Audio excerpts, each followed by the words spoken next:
White House senior counselor for trade and manufacturing Peter Navarro says the administration is moving to make beef affordable again. They're going after the big four packers, dubbing them the beef cartel, which Navarro says is tied to Brazil, and that a Brazil-China axis has a lot to do with the price of your beef. Joining us to discuss is Marcos Schotgues, editor-in-chief for the Epoch Times Brazil and Latin America correspondent for Epoch Times USA. So, Marcos, you've reported on Brazil and China's involvement in the beef industry. Can you help us understand what this, quote, beef cartel is and how it's tied to prices? Sure. So, over 80% of U.S. beef processing, so that's not cattle ranching, that's not the part of having the actual beef be produced, but we're talking about processing. So everything in between, having a living cow and having a hamburger or a steak, that's the processing part we're talking about. So basically, over 80% of this market, of this industry, is controlled by four companies, like Peter Navarro recently said, and two of those, it's called National Beef in the US, it's called Marfrig in Brazil, and JBS, that's very important. That's probably the most important one when we talk about an alleged cartel. So both of those control about each a market share of, depends on where you read up on it, but from 17 to about even 25 or 35% each, depends on the year, but it's something around there. And you can obviously see how big that is, and that can influence prices a lot. We can go into more detail on this, but it's worth saying that while National Beef has not been as involved in corruption scandals, both have been very highly exposed to China. And when we talk JBS, we're talking about a company that's commanded by two brothers who have previously actually confessed to corruption involving about a little under 2,000 politicians in Brazil for favorable market conditions, and both highly exposed to China. So that's basically the structure of this so-called cartel Navarro was talking about. So if, according to you, this cartel controls such a significant portion of the market share, how much more expensive is this cartel making beef in the U.S.? Right, so let's go basically through the logic here. If you have less companies processing the food, that this means less competition, and this can make it easier for these companies to actually form a cartel, meaning they could just agree on prices with each other, and this leaves competition out. And because they're so big, they can eventually take in the losses if the market fluctuates. And like Navarro said in his recently op-ed in the Washington Examiner, this can create an industry bottleneck.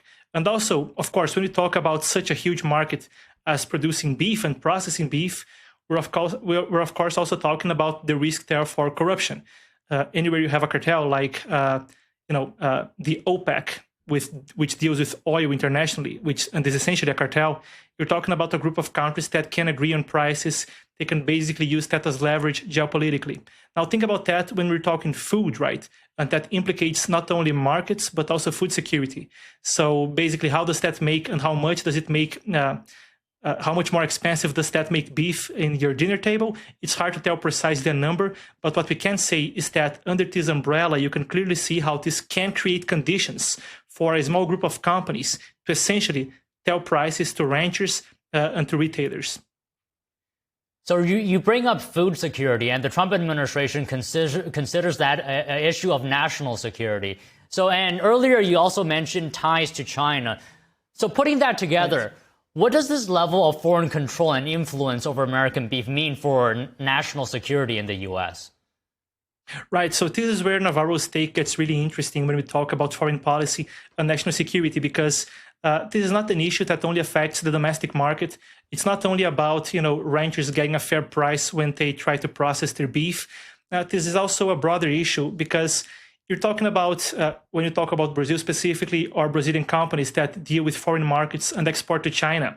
Let's just try to understand the magnitude of what we're talking about here first, right? So when you take JBS, when you take these Brazilian companies, China is their #1 buyer of beef.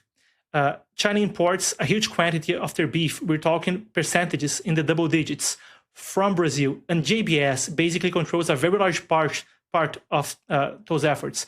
If you take National Beef, or as it's called again in Brazil, Marfrig, alongside that, you're talking about a very large portion of the entirety of beef that's imported into China coming from these Brazilian companies. When you add to that one of these companies was involved in the car wash scandal, which was eventually called by the DOJ in the United States one of the largest foreign bribery scandals in the history of the world. Of course, there are different parts of it. They weren't talking specifically about JBS when they said that, but they were part of the same investigation.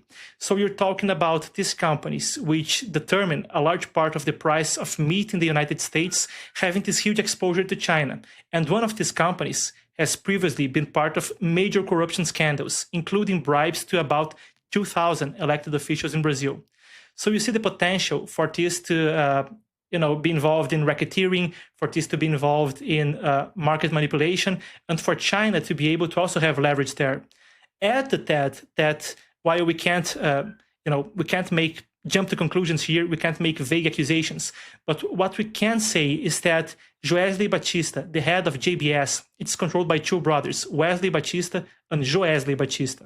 So Joesley has previously been involved reportedly on negotiations on Venezuela as well, on behalf of U.S. envoys. Of course, all of that is only reported, but it suffices to say this is a man who has done heavy lobbying in the U.S. before. When you take that whole web of connections, we can basically only speculate about it, but you can see that what we can say is that conditions are there for corruption to happen where corruption has happened before, and China can have leverage in that. Okay, so then I want to ask you, because you talked about the level of influence that China has, its involvement in this industry. I'm sure this didn't happen overnight. How did we get here then? How did we get here? So a part of this is basically China gaining geopolitical leverage in Brazil. China has basically replaced the United States as Brazil's largest trading partner in 2009. And Brazil, of course, has this huge food sector. JBS is basically the largest food processor in the world. When we talk beef, the United States and Brazil often compete for first place on who's the larger producer and exporter. When we talk about soybeans, when we talk about iron ore and other commodities, but let's stay in food. When we talk about commodities, China is a huge importer. And China's market share in Brazil, when we talk about exports, has grown to the point where basically they get to tell, and there has been many cases reported of this, right? They get to tell the rules of the Brazilian beef industry.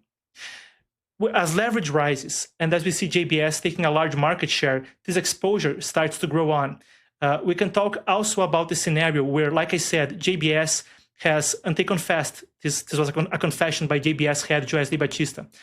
Basically, JBS bribed a little under 2,000 public officials to get illicit advantages. This happened as China grew its market share in Brazil, grew its imports of meat. JBS was using corruption to basically get to a point where they could expand their market share, and both things went alongside each other. At the same time, in the United States, market conditions were ripe for lots of smaller companies to be taken over by the big conglomerates. This is the kind of thing which has been the target of antitrust lawsuits by the U.S. administration, not this administration, but by the U.S. government at large beforehand. When we talk about the original antitrust game and go back to Teddy Roosevelt, at the time, JP Morgan, not the bank, the man JP Morgan, John Pierpont Morgan, was going through a process called Morganization, where he would go into markets, use his huge funds to merge a bunch of companies, call it General something.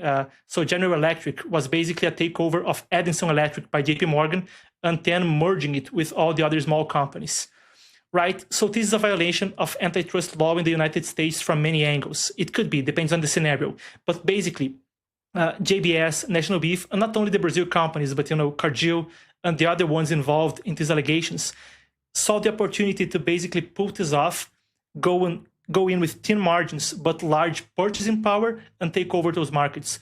And when we talk the JBS case specifically, China taking over market share in Brazil, corruption scandals allowing JBS to grow, and an opportunity to organize in the US market. So all of these walk together to the point where we are at now, where over 80% of the market is controlled by about 4 beef processing companies.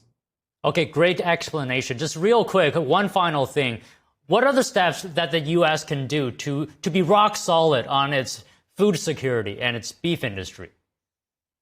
Right. So when we talk food security, being really brief, of course, you want to diversify your sources and have at least some internal supply. With beef processing, there's much that can be done, but first things first, antitrust diversification, a larger number of companies operating, and a large number of countries holding these companies, and preferably a large amount of companies being held by basically the United States or US citizens. So when we talk food security, those would be the first steps. Of course, it's nuanced, but briefly, that's about it. Okay, Marcos, always good to talk to you. Thank you for your time today. Thank you so much for having me.